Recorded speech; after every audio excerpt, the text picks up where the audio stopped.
Hey guys, what is up and welcome to another tutorial video. In this video I will be showing you guys how you can create your team in Fantasy Premier League Pro. Now I am covering this only for the mobile application, however I think the same process applies for the web browser version, so I think this tutorial will help you as well.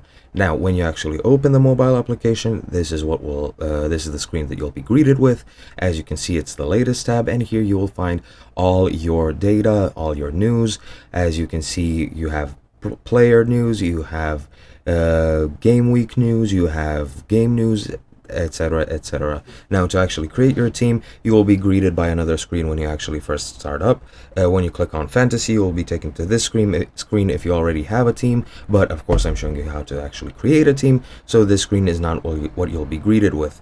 Let me just click on pick a team. This is my screen and this is my team, and when you're actually starting out, this is a pretty similar screen which you will be greeted with. Now every spot where I have players, you will have a blank icon with a plus on it.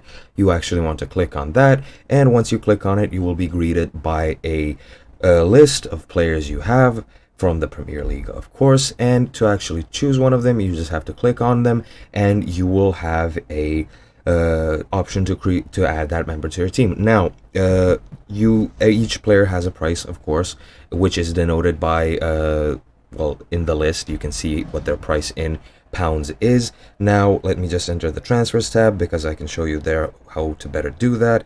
When you click on one screen, actually the screen is the closer one to what you'll see. You'll have all the fields here, but let's say I want to replace and make a transfer. As you can see in the top, you have my bank where you have all my balance, and each player has their own value. Just keep in mind that when you're creating your team, guys. That would be it for this tutorial. I hope you enjoyed and I hope you learned something new, and I'll see you guys in another video.